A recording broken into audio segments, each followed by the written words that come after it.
नमस्कार, मी ज्योती गोसावी. माझ्या या धार्मिक आध्यात्मिक चॅनलला आपण लाईक करा, शेअर करा, सबस्क्राईब करा. आता यापूर्वी मी नर्मदा पुराण टाकलं आहे आणि आता हे मला वराह पुराण मिळालेलं आहे. आता हे प्रत्येक पुराण म्हणजे काही त्या व्यक्तीविषयी नसतं, तर त्यांनी सांगितलेलं असतं. अग्निपुराण म्हणजे अग्नीनी सांगितलेलं पुराणाबद्दलची माहिती. वराह पुराण म्हणजे वराहाने सांगितलेली माहिती. तर आता आपल्याकडे असे देवांचे दशावतार झाले आणि त्यांची तशी ती पुराणं आहेत. तर मूळ आपल्याकडे किती 18 पुराणं आहेत. पण मग विष्णू पुराण म्हटलं की त्याच्यामध्ये या साऱ्या अवतारांची पुराणं देखील येतात. तर आपण आता कथारूपानेच आहे हे, मुळात तर कुठं श्लोक नाही. संस्कृत असणारं जमेल तर मी घेणार आहे मध्ये मध्ये. आणि आपण आता ह्या वराह पुराणाला सुरुवात करूया. शेवटी सगळ्यांचं मूळ कोण आहे? कृष्ण. कृष्ण पूर्ण पुरुष. कृष्णाय वासुदेवाय हरये परमात्मने प्रणतक्लेशनाशाय गोविंदाय नमो नमः. आकाशपतित तोय यथा गच्छति सागरा सर्वदेव नमस्कारम केशवम प्रति गच्छति. म्हणजे कुणालाही नमस्कार केला तर तो केशवाला पोचतो. आता इथं आपण ह्या पहिल्या भागाला सुरुवात करूया. नारायणं नमस्कृत्यं नरं चैव नरोत्तमं देवी सरस्वती व्यासं ततो जयमुदीरयेत्. नमस्तस्यै वराहाय लीलायुद्धरते महिं कुरमध्यगतो यस्य मेरुः खणखणतये. अंतर्यामी नारायण स्वरूप भगवान वराह, नररत्न नरऋषी, त्यांच्या लीला प्रगट करणारी भगवती सरस्वती आणि वक्ते भगवान व्यास. कारण सगळी पुराणं कोणी तयार केली आहेत? व्यासांनी केली आहेत. त्यांना नमस्कार असो. आसुरी संपत्तीचा नाश करून अंतःकरणावर विजय मिळवणाऱ्या वराह पुराणाचा पाठ करावा. ज्यांनी लीलापूर्वक पृथ्वीचा उद्धार करताना खुरात सापडलेल्या सुमेरू पर्वतावर खण खण असा आवाज केला, त्या भगवान वराहांना माझा नमस्कार असो. ज्या अनंत रूप भगवान विष्णूंनी प्राचीन काळी समुद्रांनी घेरलेली वने, पर्वत आणि नद्या यांच्यासह पृथ्वीस अत्यंत विशाल अशा शरीराने आपल्या दाताच्या अग्रभागावर मातीच्या गोळ्याप्रमाणे धारण केली, त्या भगवान वराहांनी माझ्या सर्व बाधा दूर कराव्यात. कंस, मूर, नरक, रावण इत्यादी असुरांचा नाश करणारे, कृष्ण विष्णू यांच्यात व्यापून असणारे हेच ते भगवान वराहदेव आहेत. माता पृथ्वीने विचारलेल्यात वराहांना ह्या गोष्टी आणि वराहांनी ते सांगितल्या आहेत, असं एकंदरीत आख्यान आहे. आता काही ठिकाणी बघा असतं नेहमी पार्वती विचारते आणि शंकर त्याचं उत्तर देतात आणि मग ते सगळीकडे प्रसूत होतं. तसं आता हे पृथ्वीनं विचारलंय. फार पूर्वी केव्हा तरी सर्वव्यापी भगवान नारायणांनी वराह रूप धारण करून आपल्या शक्तीने एकार्णवाच्या अनंत जलराशीत निमग्न झालेल्या पृथ्वीचा उद्धार केला.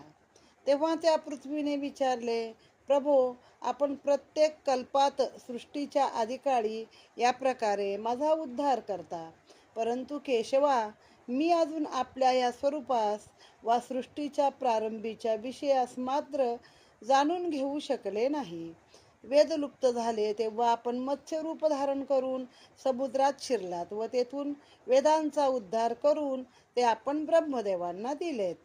मधुसूदना, जेव्हा देव आणि दानव एकत्र होऊन समुद्राचं मंथन करू लागले तेव्हा आपण कुर्माचा म्हणजेच कासवाचा अवतार धारण करून आपल्या पाठीवर मंदराचलास आपण धारण केला आहे. भगवन, आपण सर्व जगताचे स्वामी आहात. जेव्हा मी स्वतःच जलात बुडून गेले तेव्हा आपण मला रसातलातून सर्वत्र जल पसरला असताना मला दाढांवरती धरून आपण माझा उद्धार केला आहे. रसातळाशी जाता पृथ्वी पाठीवर घेशी, परोपकारासाठी देवा कासव झालाशी. असे ते आपल्या दशावताराच्या आरतीमध्ये याचं वर्णन आहे. त्यानंतर जेव्हा वरदानामुळे हिरण्यकश्यपूस असीम अभिमान झाला आणि तो पृथ्वीवर अनेकांना उपद्रव देऊ लागला तेव्हा आपणच त्याला मारलत. देवादिदेवा, प्राचीन काळी आपणच जमदग्नी नंदन परशुरामाच्या रूपाने अवतीर्ण होऊन मला क्षत्रिय रहित केलं. भगवान आपणच क्षत्रिय कुळात दाशरथी रामाच्या रूपाने अवतीर्ण झालात आणि क्षत्रियोचित पराक्रम करून रावणाला नष्ट केलं. आणि वामन रूपाने आपणच बळीला बद्ध करून ठेवलं, म्हणजे त्याला पाताळी पाठवलं ना, त्या जागी एक प्रकारे बांधून ठेवलं. आपण मला या जलातून काढून या सृष्टीची रचना कशी केलीत? याचं कारण तरी काय? आपल्या या लीलेचं रहस्य तरी काय? विभो, आपण मला जलाबाहेर काढून या सृष्टीच्या पालनाची व्यवस्था तरी कशी केलीत? काय केलीत? सृष्टीचा आरंभ तरी कसा होतो आणि अखेर कशी होते? या 4 युगाची गणना कशी होते? महेश्वरा, कोणत्या युगाची कोणती प्रधानता आहे? कोणत्या युगात आपण लीला करता? यज्ञात रस घेणारे राजे कितीतरी झाले, कितीतरी जणांना सिद्धी प्राप्त झाली. प्रभो, आपण प्रसन्न व्हावं आणि मला या संबंधी संक्षेपाने आपण सांगावं, अशी पृथ्वीनं वराहाला विनंती केली, वराह देवतेला. पृथ्वीचे हे बोलणे ऐकून सुकररूपी भगवान हसू लागले. तेव्हा त्यांच्या उदरात जगद्धात्री पृथ्वीस महर्षीस, रुद्र, वसु, सिद्ध व सर्व देवांचे समुदाय दिसू लागले. चंद्र, सूर्य, ग्रह, सप्तलोक यांनाही तिने पाहिले. ते पाहून एका भयानक विस्मयाने पृथ्वीचे अंग कापू लागले. पृथ्वी भयभीत झालेली पाहून वराहाने आपले बोलणे बंद केले. तेव्हा पृथ्वीने त्यांचे चतुर्भुज रूप महासागरात शेषनागाच्या शय्येवरती पहुडलेले पाहिले. त्यांच्या नाभिकमलातून प्रगट झालेले ब्रह्मदेव देखील पाहिले. 4 भुजाच्या परमेश्वरास पाहून पृथ्वी हात जोडून म्हणाली, भगवान, आपण अंगावर पितांबर धारण केला आहे. स्मरण करताच आपण भक्तांची पाप दूर करता. आपणास वारंवार नमस्कार असो. देवांचे द्वेषी दैत्यांचा नाश करणाऱ्या आपणास नमस्कार असो.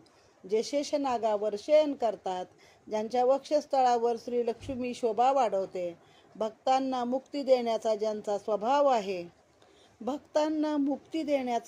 स्वभाव आहे, असे सर्व देवांचे देव आहेत, अशा आपणास वारंवार नमस्कार असो.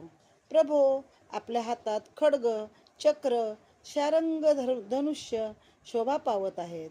आपणास जन्म मृत्यू यांचा प्रभाव आपणावर पडत नाही. आपल्या नाभिकमलातून ब्रह्मदेव प्रगट झाले आहेत, अशा आपणास वारंवार नमस्कार असो. म्हणजे ती स्तुती करते एक प्रकारची. ज्यांचे अधर आणि करकमल लाल विद्रुम मण्याप्रमाणे सुशोभित आहेत, म्हणजे लाल आहेत, हात पण लाल आहे, ओठ पण लाल आहेत, अशा जगदीश्वरांना नमस्कार असो. भगवन, मी आगतिक नारी आपणास शरण आले आहे. आपण माझं रक्षण करावं.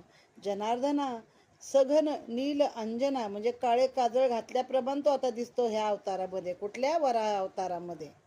त्याप्रमाणे श्यामल रूपाच्या आपल्या या अवतारास पाहून मी भयभीत झाले आहे. शिवाय आपल्या शरीरात चराचर जगत पाहून मी पुन्हा भीतिग्रस्त झाले आहे. नाथा, आपण माझ्यावर दया करावी. महाप्रभो, आपण माझं रक्षण करावं.